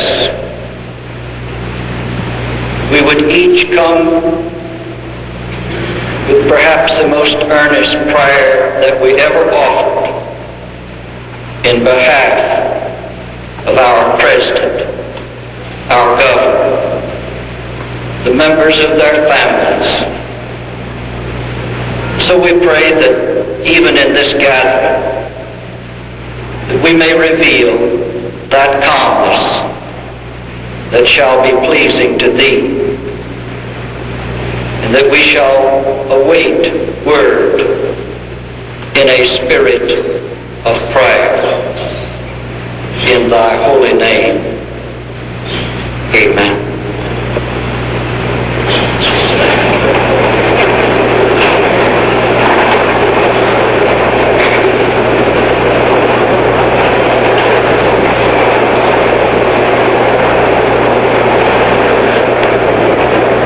There you have the scene at the Trade Center in Dallas where President Kennedy was going to make an address, and the crowd assembled waiting to hear the president, learning what had happened to him. If we can, we will try to clear up this arrest which has taken place in Dallas. The police department has arrested a man, but in connection with the shooting of a Dallas policeman, the fatal shooting of a Dallas policeman, the man was arrested in a theater in the Oak Cliff section of Dallas. He had a pistol at the time he was arrested, and the policeman he allegedly killed was killed by a pistol shot. There is nothing now to definitely link this man who has been taken into custody with the assassination of President Kennedy, who was killed by a bullet from a high-powered rifle. From all we can tell from reports from Robert McNeil at the hospital, from doctors who treated the president and were able to give specific and clinical details of the wound, indicating that it was a high-powered bullet and quite probably a large caliber bullet, too. We are now going to go to an NBC mobile unit, which is outside the NBC building here in New York, for pictures and sounds of the reaction of citizens of this city to the loss of their president. We go to NBC reporter Jeff Pond. We're on the street outside the NBC studios in Rockefeller Center. Sir, how did you hear of the president's assassination? Gentleman came into an office in which I was transacting business and mentioned it to us, and at the time I really wasn't able to believe it. I had to hear it for myself, and unfortunately I did very shortly afterwards. What is your feeling now? I'm terribly shocked and saddened by it, and I would add angered by it. Why angered? I think it was a horrible, senseless thing, and I hope that the rest of the country feels the same way. Do you think that this assassination somehow reflects a climate of opinion in the country now? I hope that it doesn't reflect a climate of opinion that is very prevalent in the country today. It certainly, obviously reflects an opinion that some people hold. I hope that as an American and the other people as Americans do not generally hold this feeling. You said some people. Who do you mean by that? I don't feel expert enough to express an opinion, but the only evidence that I have as to who these people are these ultra-conservative groups that have been distributing literature and spreading hate in Texas, and who attacked Ambassador Stevenson was about a week ago. A little longer than that. Of course, no one knows if these people are indeed responsible. No, certainly not. Thank you, sir. Ma'am, what was your reaction? I was very shocked and saddened by the president's death. I was getting some eyeglasses fitted when I first heard about it, and then I was riding on the bus when they finally told me he was dead. Do you find it difficult to believe even now? I really do. I really find it difficult to believe now. The president was in Dallas, which is, of course, part of the South. Do you think that somehow his racial policies are in any way connected with this? That's the first thing I thought of when I heard about it, yes. I thought that probably some segregationist crackpot or something, just they had it all planned out, and I really believe that his blood will be on their hands forever, yes. Thank you. How about you, sir? Do you believe it even now? This is the first time in my life I honestly say I'm not proud to be an American. Right now I'm serving in the armed forces and I'm just home on leave, and it's an understatement to say it was a shock. I first did not believe it, and I have trouble believing it now. I just don't think it reflects the thinking of most people. As was stated before, I think it's a small minority, and it's just an unfortunate day for the United States that this can happen. It's just something that you read in history books and just never want to believe that can happen when you're living. Do you think this in some way reflects on the security arrangements that Secret Service? There are random samplings, what are called man-in-the-street interviews, people here in New York City, their reactions to the loss of the President of the United States, John F. Kennedy, who died approximately an hour and 45 minutes ago in Parkland Hospital in Dallas, Texas, after being fatally wounded by a sniper. Developments in the nation's capital reported now by NBC's David Brinkley in Washington. Bill, we've reported this before, but we will report again that the president's body is expected to arrive at Andrews Air Force Base, a few miles outside of Washington, at about 5:30 Washington time, which is about an hour and 40 minutes from now. The church bells all over town are ringing. We're told that people are standing on street corners crying openly and freely. NBC's Robert Abernathy reports from Andrews Base that the base commander says the president's body, again, will be arriving at 5:30. He also says that Senator Edward Kennedy and his sister, Mrs. Shriver, who was Eunice Kennedy, have just taken off by jet for Otis Air Force Base in Massachusetts. We assume then they are going to their home state to join their mother, father, and other members of the Kennedy family. We also are told that military officers who have the job of arranging state funerals are at the White House now and presumably making the plans. Mr. Kennedy is the first president to die in office since the Defense Department was set up and these arrangements were made. And I think there is no set standard ritual to be followed, so to some extent it will have to be made up. Presumably the Army will be in charge of the arrangements, as it always has been, and it has, of course, caissons and ceremonial horses at Fort Myer, Virginia, which is nearby, along with honor guards of troops who presumably will be used. That is about all we have here at the moment. Richard Valeriani of NBC News is at the White House, as is our mobile unit with a live picture, so we'll switch there and see what's happening. Richard? The American flag atop the White House here in Washington has been lowered to half-mast. It came down shortly afterward. There was confirmation of the president's death in Dallas. In the White House itself, the president's two children are still there, Caroline and John Jr. We do not know yet if they have been informed of their father's death. We don't know either if there are any of the cabinet members here right now. The two ranking members of the presidential staff were Ted Sorensen and McGeorge Bundy, two of the president's aides. The picture of the flag flying at half-mast, as seen through the trees stripped of their leaves, captures the mood of grimness here at the White House. Outside in front of the White House, crowds have begun to gather, waiting for, they probably don't know quite what, perhaps looking for some visual confirmation of what they and everybody else find so hard to believe, that the president is indeed dead, the victim of an assassin's bullet in Dallas. Police have roped off one side of Pennsylvania Avenue. They are allowing pedestrians to walk in front of the White House, but not to congregate there. Extra police details have been sent and have to contain the crowds outside the White House and to surround the White House on all sides. Traffic is moving normally and there are no other changes. We are also told that an assistant to Vice President Lyndon Johnson has also arrived at the White House, Mr. George Reedy. There is not a great deal of hard information coming from the White House press office. The first word that was received there was from a reporter who was asking for permission to enter. First word of the fact that the president was shot. The mood in there, too, is one of just utter shock, utter disbelief. The White House press office is jammed with reporters waiting for some bits of information, waiting for any kind of word on what is going to happen next.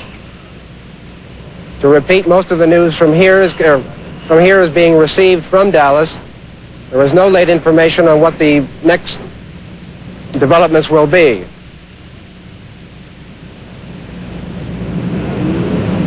The crowds are still gathering outside the front of the White House, across Pennsylvania Avenue.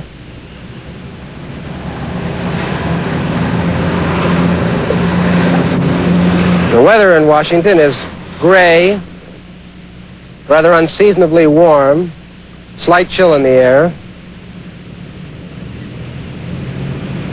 People here, as people must be all over the country, walking around with looks of stunned disbelief on their faces. This is Richard Valeriani, NBC News at the White House in Washington. Here in Washington, Senator Goldwater of Arizona, Barry Goldwater, who was the man regarded as most likely to oppose President Kennedy in an effort to take the presidency away from him in the election next year, has issued a statement in which he says that it is most shocking and dreadful that a thing like this could happen in a free country. The president's death, Senator Goldwater said, is a profound loss to the nation and to the free world. He and I were personal friends. It is also a great loss to me. Mrs. Goldwater and I offer our heartfelt sympathy to Mrs. Kennedy and to the president's family. He's canceled a political appearance he was going to make last night in Grand Rapids, going to make tomorrow night in Grand Rapids. He reflects really the feeling that is prevalent here on both sides of the aisle in Congress, the feeling of great personal bereavement, feeling of loss, feeling of shock. I think back to the night of the convention in 1960, when Vice President Lyndon Johnson accepted the nomination. Governor John Connally was then the floor manager for Lyndon Johnson, and was the man who was always his closest assistant in all of his political campaigns. That is Governor Connally of Texas, who now lies wounded in a hospital in Dallas. About 2 o'clock in the morning, when there was much talk that Lyndon Johnson would be offered the vice presidential nomination, John Connally told me that he was positive he would never accept it. I had talked earlier to the late speaker, to Sam Rayburn. He told me, too, that Lyndon Johnson would never accept the vice presidency, would never give up the job of Senate Majority Leader to take it. And I bet John Connally then $50 that Lyndon Johnson would take the vice presidential nomination. And at 2 o'clock that morning, John Connally made that bet with me, really positive that his very close friend, Lyndon Johnson, would not accept it. This, I suppose, is the way that history is made. Had Lyndon Johnson not accepted it, he, of course, would not be President of the United States today. No one could ever have believed or dreamed that a president so young would not conclude his term of office, that death would interrupt. There is very little else to report here in Washington, just the general reactions from... Oh, and a bulletin has just come in from Dallas. A sniper armed with a high-powered rifle murdered President Kennedy today, according to the Associated Press Dispatch. Oh, here barely 2 hours after Kennedy's death, Lyndon Johnson has taken the oath of office as the 37th President of the United States. So it is President Lyndon Baines Johnson, 55 years old, the new President of the United States. Now, back to New York. There are details on the swearing in of Lyndon B. Johnson as President of the United States. The oath was administered in Dallas at 1:38 Central Standard Time. That would be roughly an hour and 20 minutes ago, by a federal district judge, Sarah T. Hughes. President Johnson took the oath aboard the presidential plane at Love Field in Dallas as he prepared to fly to Washington to take over the presidency. This is the oath that was administered to Mr. Johnson. I do solemnly swear that I will faithfully execute the office of President of the United States and will do the best of my ability to preserve, protect, and defend the Constitution of the United States. That is all we know about the swearing in of Lyndon Johnson as the 36th President of the United States. Mr. Kennedy's predecessor, General Eisenhower, has issued this statement here in New York on the assassination of the President. Quote, I share the sense of shock and dismay that all Americans feel at the despicable act that resulted in the death of our nation's president. Mrs. Eisenhower and I also join with all other citizens in expressing our personal grief and prayerful concern to Mrs. Kennedy and all other members of the family. The statement issued on behalf of General Eisenhower here in New York this afternoon. Frank? Bill, the Moscow radio is playing funeral music after announcing the death of President Kennedy, and all diplomats in the Russian capital are described as being aghast. And the United States ambassador to Russia, Foedy Kohler, was told of the news, and his response was to say it's terrible, terrible. The Moscow radio quoted reports, and this is Moscow radio now, assuming that extreme right-wing elements were believed responsible for the assassination. News of the president's death by a bullet in the head was immediately passed on to the top Soviet figures, this according to Russian sources. No reaction directly from the Kremlin was expected until tomorrow. Russian television broke into its late-night programming to announce the assassination, and the Soviet news agency TASS reported from New York here that, quote, an attempt was made on his life by persons believed to be among extreme right-wing elements. Of course, later they were informed that the president was dead. It's a heart-clutching thought to think of those two children in the White House, the son and the young daughter. And we can only assume, of course, that they have been informed of their father's death. Regardless of what one may have thought about the Kennedys as a political institution in the United States, they were regarded by all as being terribly vivacious and vital people who were quite alive. The situation at the moment is that the President John F. Kennedy is dead. His body is believed to be en route, or shortly will be en route, back to Washington. It's expected to arrive from Dallas at Andrews Air Force Base outside Washington about 5:30 Eastern Standard Time today, which is about an hour and a half from now. The new President of the United States, Lyndon B. Johnson, has been sworn in by a federal judge in Dallas and is remaining for the moment in Dallas. The President's brother, the Senator Ted Kennedy, and a sister, the wife of Sergeant Shriver, are on their way to Otis Air Force Base in Massachusetts. The family, of course, comes from Boston, and it is assumed that they're going there to be with the parents of the President. The last word we had on Mrs. Kennedy was that she was at the hospital where the President died. She probably is not at the hospital now, but we do not know where she is. Her privacy is being respected, as well it should be under these circumstances. Mrs. Johnson is no doubt with the new President Johnson. And that is the situation that we have it at the moment. And do you have some more information, Bill? Only, Frank, that there was word that Mrs. Kennedy had, in fact, left the hospital with the body of the president, presumably to go to Dallas's Love Field, from which place the body would be flown back to Washington for the state funeral, which will follow. And preparations for that, we understand, are already being tentatively made by military experts who would handle the affair. They are gathered at the White House. Did we want to go to this material? I believe so, Frank, yes. We have prepared some material on some of the last appearances that President Kennedy was able to make. In what has proved to be his last formal speech, the late President John Fitzgerald Kennedy commented to a dinner in Houston, Texas last night. Excuse me, Frank. Yes. Excuse me, Frank. That's, I'm told, not ready. All right. I was handed it. And we'll have it for you in a moment, then. If I can, I will attempt a chronology of what happened today. The president was in Dallas on a 5-city, 2-day sweep of the state. He had his wife with him, her first active campaigning, and it supposedly was to look forward to what she would be doing next in his expected presidential campaign. The president had made at least one speech in Dallas and was on his way to a trade center to make another when a sniper's bullet hit him in the head. It took 5 minutes for the motorcade to dissolve sufficiently so that the president could be driven to the hospital. He was driven to the Parkland Memorial Hospital in Dallas. When he was brought in, doctors said that his condition was moribund, that is, close to death, that he was unconscious. The wound, from the descriptions they have given, was massive, and apparently nothing that medical science could do could make any change in his condition. He died in approximately a half hour from the time he sustained the wound. The first word that came of the president's passing came from 2 Roman Catholic priests who had been summoned to the hospital to administer to him the last rites of the Roman Catholic Church. Riding in the car with the president, in addition to his wife, was Texas Governor John Connally and his wife.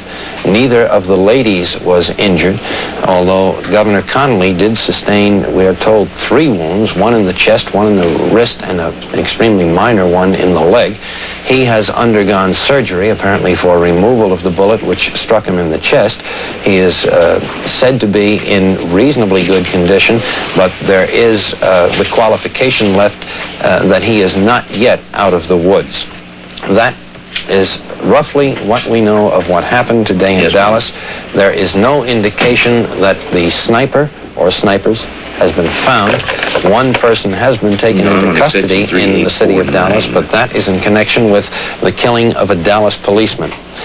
Policemen and Secret Service agents who fanned out from the area where the attack on the president took place on a freeway have found a rifle. And now for a late report from Fort Worth, Dallas, we go to station WBAP-TV and newsman Charles Murphy. Here now are late, unedited, unscreened films of the shooting scene in Dallas. This was a scene near the Stemmons Expressway. Downtown City Hall. This is in front of City Hall in downtown Dallas, a mile east of the shooting scene. Heavy crowds line the downtown streets to view the presidential party. As in all of the Texas stops, there were many teenagers attracted there by the First Lady and the President.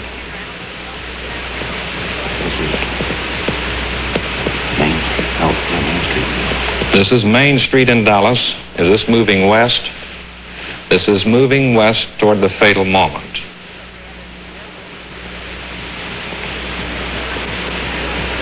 The motorcade is traveling at about 20 to 25 miles an hour, slowly westward down Main Street in the heart of Dallas. The time, about 12:20. During the noon hour, heavy crowds from downtown offices lining the route. That looks like the school depository building on the right. I'm not sure. This is the scene of confusion. Something has happened here. The cameraman running toward the scene to the presidential car ahead of him. We caught just a blurred glance of the old school depository building from which the sniper fired the shot. This is the reaction from the crowd. All is confusion at the scene. Here a woman shelters herself.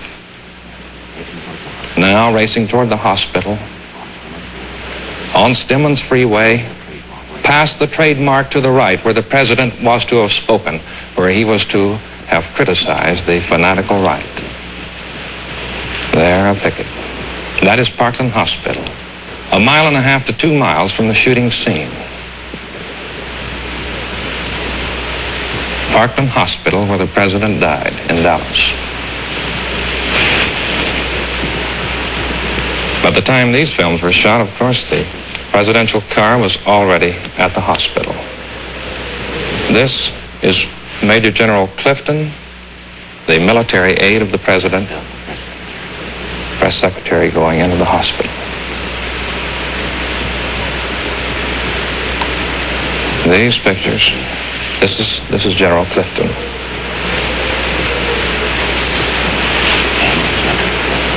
This is the emergency room entrance of Parkland Hospital in Dallas. Later films, as they are developed and as they arrive here, will be shown. This is Charles Murphy reporting from WBAP-TV, Fort Worth, Dallas. As Murphy pointed out to you there, that was unscreened, which means he saw it for the very first time as you saw it. Unedited films of what happened, or some of what happened in the motorcade. If I might explain to you that blurry and confusing scene, obviously what happened. When the shots were fired, the cameraman who was riding in one of the cars behind the president very wisely kept his camera running even as he jumped from the car and ran towards the president's car and then over towards the people who were shielding themselves, ducking down, trying to avoid what was going on. It was the only way the cameraman could have gotten you a picture of what went on. He very wisely took no time to try to wind the spring on the camera or anything else. Just keep it rolling, get as much picture as possible, and get as close as possible to the scene of action. That is what the cameraman did. That is why it looked somewhat unorthodox in terms of what you are used to seeing, and that is why it's such a precious piece of film, because the cameraman thought.